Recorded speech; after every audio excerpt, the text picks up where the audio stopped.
Good morning भाई लोगों, कैसे हैं आप सब। और उम्मीद करता हूं कि बिल्कुल अच्छे होंगे, बिल्कुल बिंदास होंगे, जहां पर भी होंगे बिल्कुल स्वस्थ होंगे। भारत और इंग्लैंड के बीच में बहुत जल्द अब सबसे महत्वपूर्ण 5 टेस्ट मैचेस की शुरुआत होने जा रही है। उससे पहले भारतीय टीम ने एक अनऑफिशियल टेस्ट मैच खेला था।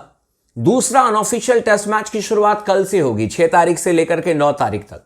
उसको लेकर के एक बड़ी अच्छी खबर आई है, वो भी मैं आपको बता दूंगा। और साथ में यह भी मैं आपको बता दूंगा कि क्या कड़क फैसला गौतम गंभीर और शुभमन गिल मिलकर के ले रहे हैं भारतीय टीम को 5 टेस्ट मैच की सीरीज में चैंपियन बनाने के लिए, जिताने के लिए। वो आपको लेना पड़ेगा, कड़क फैसले तो आपको लेने होंगे। और एक ऐसा खिलाड़ी जिसने सबको बहुत प्रभावित किया है और उसका डेब्यू होना बिल्कुल तय है। क्या होगी भारतीय टीम की बेस्ट प्लेइंग 11? केएल राहुल को कौन सी नई जिम्मेदारी दी गई है? किस तरीके से केएल राहुल अपने गेम को आगे लेकर के जाएंगे? इन तमाम चीजों पर चर्चा करेंगे। तो चैनल को अगर आपने अब तक सब्सक्राइब नहीं किया तो जरूर कर लीजिएगा और इस वीडियो को आखिरी तक जरूर देखिएगा, क्योंकि भारत और इंग्लैंड के बीच में वन ऑफ द बेस्ट आपको सीरीज देखने को मिलेगी। याद होगा आप लोगों को, India versus Australia, border Gavaskar trophy. मतलब चलो ठीक है, हम हार गए, कायदे से हम खेल सकते थे वर्ल्ड टेस्ट चैंपियनशिप के फाइनल में, लेकिन नहीं खेले।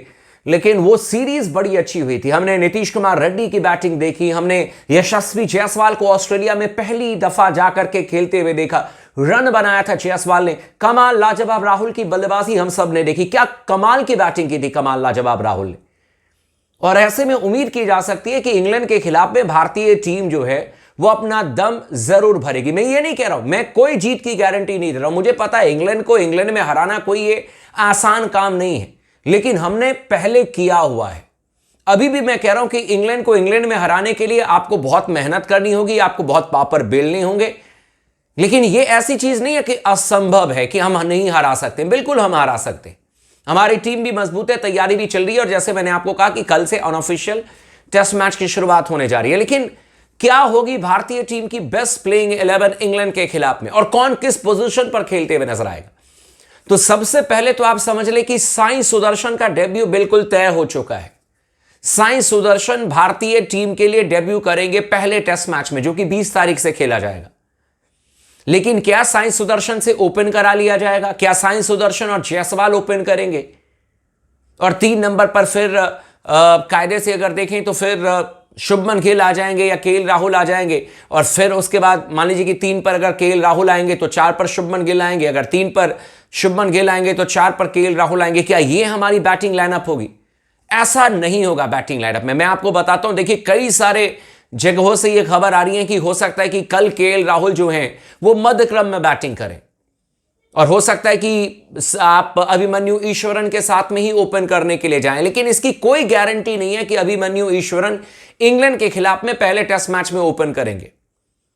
और एक बार फिर से स्पोर्ट्स टॉक को यह खबर मिली है, और ये एक तरीके से देखा जाए तो जो जानकारी प्राप्त हुई है वो ये है कि केएल राहुल और यशस्वी जायसवाल ही आपके नियमित ओपनर होंगे। और मेरा भी मानना है, क्रिकेटिंग सेंस पर भी मेरा मानना है कि इन्हीं दोनों से ओपन कराना चाहिए। अब कई सारे लोग कहेंगे कि यार फिर अभिमन्यु ईश्वरन क्या कर रहे थे? तो अभिमन्यु ईश्वरन को तो आपने ऑस्ट्रेलिया में भी लेकर के गए थे 5 टेस्ट मैच की सीरीज में, आपने उनको नहीं खिलाया था, क्योंकि अभिमन्यु ईश्वरन का रिकॉर्ड अच्छा नहीं था ऑस्ट्रेलिया ए के खिलाफ में।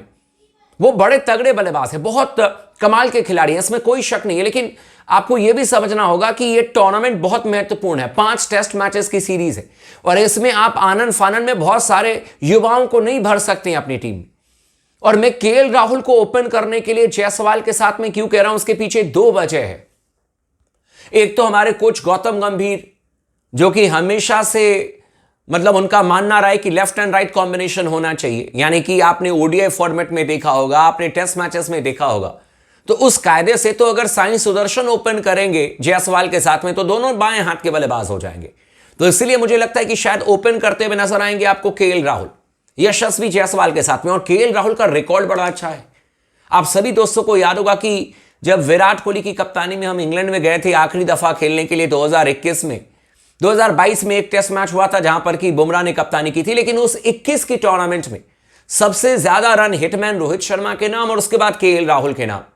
और आज भी मैं उस पारी को one of the best inning कहता हूं, जब केएल राहुल ने, बारिश हो रही थी लॉर्ड्स के मैदान पर, हल्की फुल्की बारिश हो रही थी, गेंदें इतनी ज्यादा स्विंग कर रही थी जेम्स एंडरसन, हालांकि एंडरसन नहीं खेल रहे थे उस मैच में, लेकिन बाकी गेंदबाज बड़े उनके खतरनाक थे।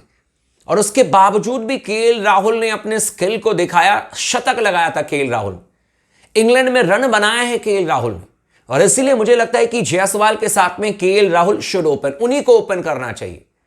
और ऐसे में फिर निर्णय लेना होगा शुभमन गिल को, क्योंकि खबर ये आ रही है कि शुभमन गिल अब 4 नंबर पर बैटिंग करेंगे। तो फिर ठीक है, कोई दिक्कत नहीं है, 4 नंबर पर आप विराट कोहली की पोजीशन को भरना ये आसान काम नहीं है। लेकिन अगर कप्तान शुभमन गिल को जो जिम्मेदारी दी गई है, और अगर उनको लगता है कि वो 4 नंबर पर उस जिम्मेदारी को विराट कोहली के एक बड़े ऑरा को फिल कर पाएंगे, तो आप खेले 4 नंबर पर, लेकिन रन करना होगा शुभमन गिल को। 3 नंबर पर बैटिंग करेंगे आपके साई सुदर्शन। तो केएल राहुल, यशस्वी जायसवाल, 3 नंबर पर साई सुदर्शन, 4 नंबर पर शुभमन गिल। आप लोग भी कमेंट जरूर कीजिएगा कि आपके हिसाब से क्या ये सही प्लेइंग 11 है या नहीं है। ठीक है, केएल राहुल और जायसवाल से ओपन कराते हैं। 3 नंबर पर साई सुदर्शन, 4 नंबर पर आपके शुभमन गिल खेलेंगे। 5 नंबर पर खेलते हुए नजर आएंगे आपके लिए करुण नायर। अभी 200 रन मारे हैं भाई ने, करुण नायर ने, और ये बिल्कुल डिजर्व करते हैं, इस टीम में इनका होना बिल्कुल तय है। इसके अलावा आपके पास में 6 नंबर पर ऋषभ पंत। अब आप वो डिसाइड कर लीजिएगा कि पंत को आपको 5 नंबर खिलाना है या नायर को आपको 5 नंबर खिलाना है, लेकिन 5 और 6 नंबर पर आपको करुण नायर और ऋषभ पंत खेलते हुए नजर आएंगे। 7 नंबर पर आपके लिए रविंद्र जाडेजा होंगे, जो कि हमेशा से टेस्ट मैचेस में उन्होंने अच्छी गेंदबाजी भी की है और बैटिंग में आपके लिए रन भी बनाए हैं। और आखिरी दफा जब हम इंग्लैंड में टेस्ट मैच खेले थे, वहां पर ऋषभ पंत और जाडेजा ने मिलकर के शतक लगाया था। दोनों बैट्समैन ने शतकीय पारी खेली थी, लेकिन उसके बावजूद भी हम टेस्ट मैच हारे थे, लेकिन शतक दोनों ने मिलकर के लगाया था उस टेस्ट मैच में। जसप्रीत बुमराह कप्तानी कर रहे थे 2022 में। और इसके अलावा 8 नंबर पर आपके पास में नीतीश कुमार रेड्डी या फिर शार्दुल ठाकुर, दोनों में से किसी एक को पिक करना होगा आपको। लेकिन मुझे लगता है कि शायद गौतम गंभीर इस समय नीतीश कुमार रेड्डी के फेवर में जाएंगे, क्योंकि ऑस्ट्रेलिया में उन्होंने रन किए थे। लेकिन मुझे यह भी याद है कि शार्दुल ठाकुर ने भी इंग्लैंड में 2021-22 में बड़ी अच्छी गेंदबाजी की थी। ओवल के मैदान पर उन्होंने अर्धशतकीय पारी खेली थी भारतीय टीम के लिए। 129 पर 8 या 9 आउट हो गए थे। उसके बाद 192 तक पहुंचाया था हमें लॉर्ड ठाकुर ने, शार्दुल ठाकुर ने। अच्छी गेंदबाजी भी की थी, 4-5 विकेट भी निकाले थे इन्होंने। तो एक टफ कंपटीशन होगा आपके नीतीश कुमार रेड्डी और शार्दुल ठाकुर के बीच में 8वें नंबर के लिए। लेकिन 9वें नंबर पर जसप्रीत बुमराह, 10वें नंबर पर मोहम्मद सिराज और 11वें नंबर पर आपके लिए खेलते हुए नजर आएंगे। अगर आप दाहिने हाथ के तेज गेंदबाज के साथ में जाना चाहेंगे तो आपके पास में प्रसिद्ध कृष्णा का विकल्प है, आपके पास में विकल्प है आकाशदीप का। लेकिन आकाशदीप को अभी आप थोड़े से साइड लाइन में रखें, प्रसिद्ध कृष्णा, और बाएं हाथ के तेज गेंदबाज में आपके पास में विकल्प है अर्शदीप सिंह का।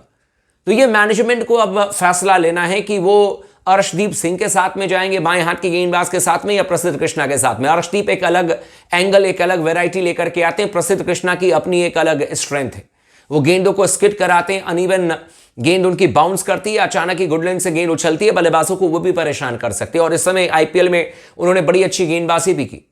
तो कुल मिलाकर के जायसवाल, केएल राहुल, साई सुदर्शन, इसके अलावा शुभमन गिल, फिर आप देखें तो करुण नायर, ऋषभ पंत, रविंद्र जाडेजा, इसके अलावा नीतीश कुमार रेड्डी, जसप्रीत बुमराह, मोहम्मद सिराज, प्रसिद्ध कृष्णा या फिर आपके आकाशदीप। और इनफैक्ट रेड्डी या शार्दुल ठाकुर में से किसी एक को आप पिक होते हुए देखेंगे। बाकी आप लोगों को कैसी लगी प्लेइंग 11, आप हमें कमेंट करके जरूर बताइएगा।